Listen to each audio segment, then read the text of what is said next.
लोकतंत्र की हत्या की जा रही है। 140 से अधिक सांसदों को सस्पेंड कर दिया गया है। संख्या दम पर तानाशाही से बिल लाए जा रहे हैं। चुनाव आयुक्त की नियुक्ति से मुख्य न्यायाधीश को बाहर किया जा रहा है। कृषि कानून जिस तरह से लाए कुचल कर लोकतंत्र को, ऐसे ही सिर्फ संख्या बल पर तानाशाही से ला रहे हैं। लेकिन आज बेरोजगारी मुद्दा है। भारतीय राष्ट्रीय युवा कांग्रेस का युवा देश के करोड़ों युवाओं की आवाज बनकर यहाँ आए ताकि उनको वो कदम ना उठाने पड़े जो हमारे ही देश के गरीब पढ़े लिखे बेरोजगारों को उठाने पड़े और सेंधमारी तक की नौबत आए। ये ना हो, इसीलिए हम इनको बता रहे हैं। मिमिक्री प्रधानमंत्री जी ने खुद सिखाई है।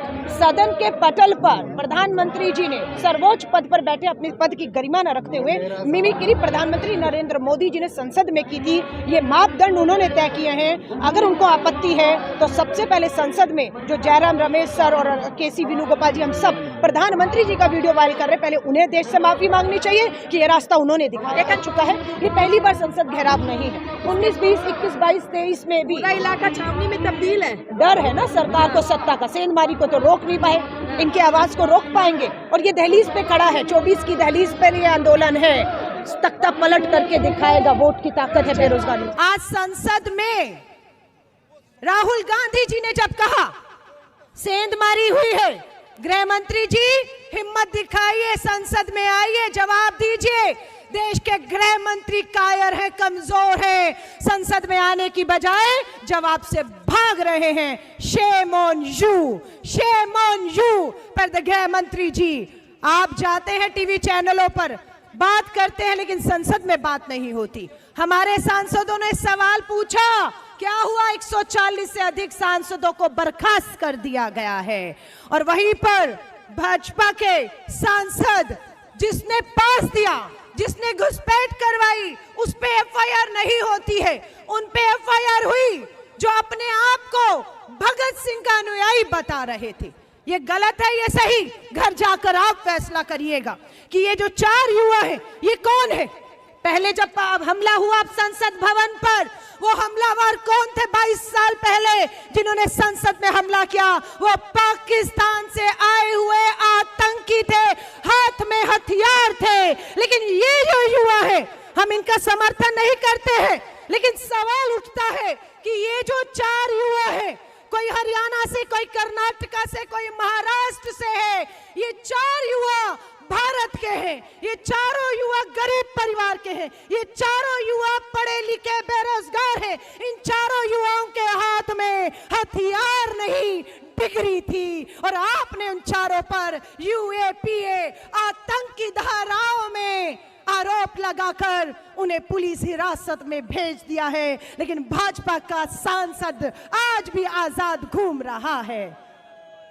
अगर तानाशाह सत्ता नहीं चाहती कि यहाँ पर जो युवा कांग्रेस का युवा करोड़ों देश के बेरोजगार युवाओं की आवाज बनकर आ जाया है, आप नहीं चाहते कि ये या वो करोड़ों युवा बेरोजगार यही कदम उठाने पर मजबूर हो जो वो उठाने पर मजबूर हुए हैं, तो आइए बेरोजगारी पर चर्चा करिए संसद में खड़े होकर। हम नहीं चाहते कि जो इन्होंने कदम उठाया, हरियाणा की नीलम बीएड एमएड लाइब्रेरी बच्चों के लिए चला रही है, गरीब परिवार से है। माँ से जब पूछा, माँ ने कहा डिग्री लेकर धक्के खा रही थी, आंदोलनों में जा रही थी बेरोजगारी के, हताश हो गई, भगत सिंह की किताब पढ़ते हुए भगत सिंह के रास्ते पर चल गई। क्या था भगत सिंह की लड़ाई? क्या थी? अंग्रेजी तानाशाह के खिलाफ थी, जुल्म के खिलाफ थी, देश की आजादी के लिए थी।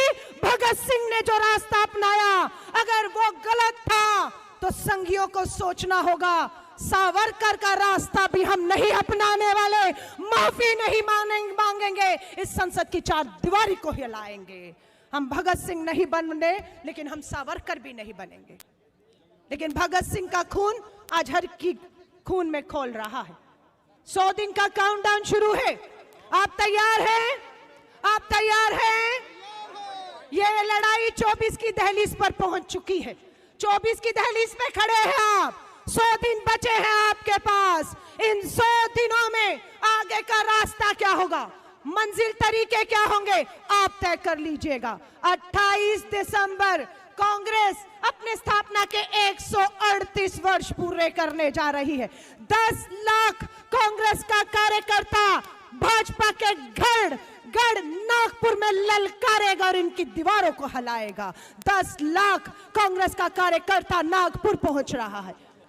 कल इंडिया समूह की अलायंस की मीटिंग भी हुई है। कल 22 तारीख को इंडिया समूह के 28 दल इस सरकार के खिलाफ अपने अपने राज्यों और राजधानियों में निकलेंगे। आपसे भी कहूंगी, अब चुप बैठने का समय खत्म हो चुका है।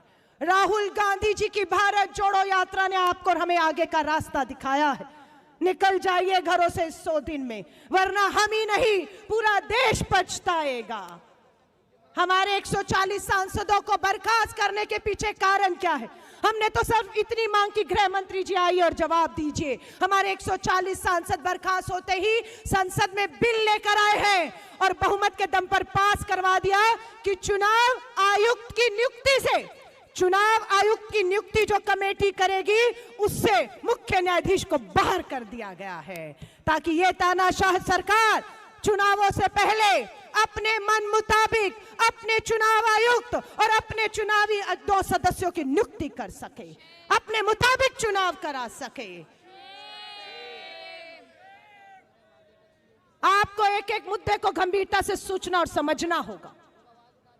हमसे बार बार पूछा जा रहा है, जिन्होंने सेंधमारी की आप उनके साथ खड़े हैं, आप उनका समर्थन करते हैं, हम उनके साथ नहीं खड़े।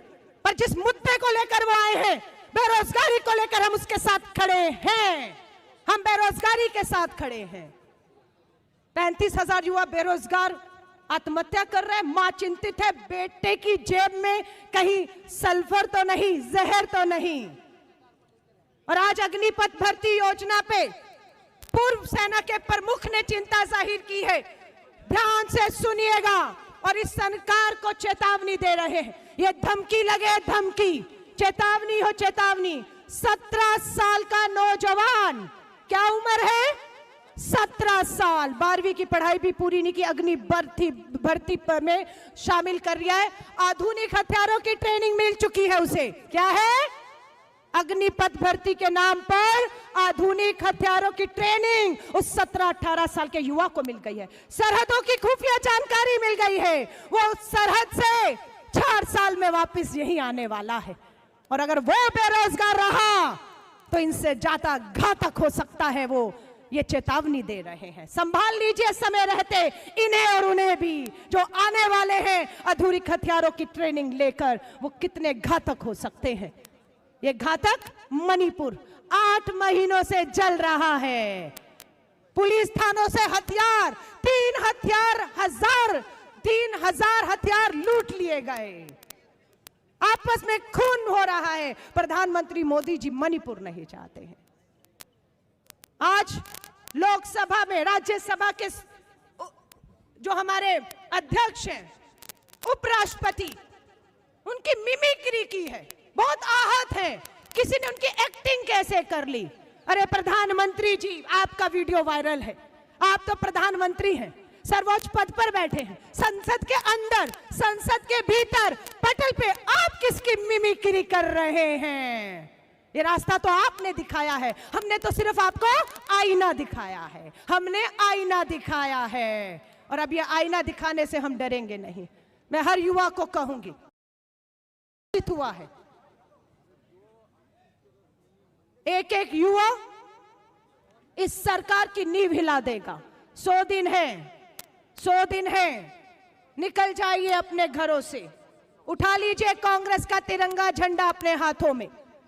एक तरफ इंडिया अलायंस होगा और दूसरी तरफ तानाशाह सरकार सत्ता, संवैधानिक संस्थाओं और पूंजीपति मित्रों के धन पर उतरेगी। और हम इस देश के करोड़ों युवाओं के दम पर निकलने वाले हैं। हम दम पर निकलने वाले हैं। आप सबको कहूंगी, जाति, धर्म, मंदिर, मस्जिद पे ये 24 का चुनाव लड़ने जा रहे हैं।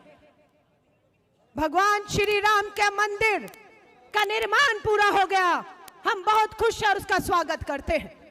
पर हम ये नहीं होने देंगे इस देश में, प्रधानमंत्री जी, कि पुलवामा में, हमारी ही सरहद में चीन घुसता है, हमारे जवान शहीद होते हैं पुलवामा में, और आप शहीदों के शवों के इर्द गिर्द घूम घूम कर में जाकर 18 साल के वोटर से वोट मांगते हैं। ये अब नहीं होगा। ना मंदिर पे वोट मांगने देंगे आपको और ना शहीदों के नाम पर वोट मांगने देंगे आपको। मुद्दों पर लाएंगे आपको। लास्ट बात कह रही हूं, इस सरकार के तहत ना देश की सरहदें सुरक्षित हैं, ना देश की संसद सुरक्षित है और ना ही देश की बेटियां सुरक्षित हैं। लास्ट बात कह रही हूं, महिला हूं, आपके सबके घर में मां, बहन, बेटियां हैं, सब चिंतित हैं। कल भाजपा के विधायक को, सिटिंग विधायक है भाजपा का, 2014 में मोदी जी नारा दे रहे थे लाल किले से बेटी बचाओ, और भाजपा का उत्तर प्रदेश का विधायक हमारी नाबालिग बेटी के साथ बलात्कार कर रहा था 14 में। 24 हो गया, 10 साल लगे उस नाबालिग बेटी के पिता और भाई को न्याय मिलते मिलते, और अभी फैसला आया भाजपा के उस विधायक को दोषी करार दिया जा रहा है, लेकिन फांसी नहीं। नाबालिग बेटी के बलात्कार के दोषी को फांसी होनी चाहिए थी या कुछ सालों की सजा होनी चाहिए थी। सिटिंग विधायक कुलदीप सिंह सेंगर, आपका नाबालिग बेटी के बलात्कार में अंदर है। ब्रजभूषण शरण, आपका सिटिंग आज का सांसद संसद में बैठा और आपको शर्म नहीं आती प्रधानमंत्री जी, बेटी बचाओ का नारा देते हो। और साक्षी मलिक आज बता रहे धनखड़ जी जाट है, उनकी एक्टिंग करके जाटों का अपमान है। मैं जाट भाइयों से पूछना चाहती हूं, क्या साक्षी मलिक जाट नहीं? क्या वो आपकी बहन नहीं? जब भाजपा के एक सांसद ने उसके गिरेबान में हाथ डाला तब जाट भाइयों की अस्मिता और उस पर आंच नहीं आई। धनखड़ की इज्जत है, लेकिन क्या हमारी बेटियों की इज्जत नहीं है कि बलात्कारी सांसद विधायक आपकी पार्टी में आज भी सम्मान से बैठे हुए हैं? बातें बहुत सी हैं, निकलेंगे पूरे देश में आंदोलन करेंगे, देश के हर कोने पर जाएंगे, पर मैं भारतीय राष्ट्रीय युवा कांग्रेस का सलाम करती हूं। 19, 20, 21, 22, 23 आ गया, हर बार संसद हुई और हर बार श्रीनिवासन भाई, कृष्णा रावरू जी, पूरी यहां पर जो हमारा परिवार खड़ा है, आपने हर बार जब संसद चलता है संसद का घेराव किया और इस सरकार को अपनी ताकत का एहसास कराया। आज कह रहे हैं आपने हल्के में ले लिया होगा हमारे पहले के संसद घेरावों को जो 22 और उससे पहले हुए हैं, लेकिन ये 24 के चुनावों के पहले का घेराव है। ये महंगा पड़ने वाला है, 100 दिन बचे हैं, अब आप नहीं बच पाएंगे। अब इस तानाशाह सरकार को घुटने पर लाने का काम आपको और हमें करना। ये कंधों पे आपकी, हमें युवा भारत कहा जाता है। आबादी में हम विश्व में नंबर 1 हो गए। चीन 140 करोड़ था तो हम 142 करोड़ हो गए हैं, और हमारे देश को युवा भारत कहा जा रहा है। क्यों? क्योंकि हमारा देश आपसे है, आप युवाओं से है, और ये हार युवा की नहीं होगी अगर 24 में तीसरी बार मोदी जी हैट्रिक लगाने की बात और 400 पार कर रहे हैं। हमें गर्व है ये 400 पार का कीर्तिमान इतिहास अगर किसी के नाम दर्ज है तो वो श्री राजीव गांधी जी के नाम पर दर्ज है, जिसे चाहकर भी ये संघी और मोदी तोड़ नहीं पाएंगे। लेकिन आपको अब राहुल गांधी जी की ताकत बनकर बेरोजगारी एक मुद्दा आपके लिए, बेरोजगारी, निकल जाइए सड़कों पर और नींव हिला दीजिए। मैं बहुत बहुत शुभकामनाएं देती हूं आप सभी को और बधाई देती हूं कि आज पूरी दिल्ली पुलिस पूरी दिल्ली खाली करके आपको रोकने के लिए यहां पर आकर खड़ी हो चुकी है। पर हम एक बार फिर कह रहे हैं, वो 4 नहीं रुके, ये 4 करोड़ जो देश में जिसकी आवाज बनकर आप आए हैं वो कैसे रोकेंगे? नहीं है आपके पास इतना दम और बल। आ जाइए, कर लेंगे 24 में मुकाबला। जय हिंद, जय भारत।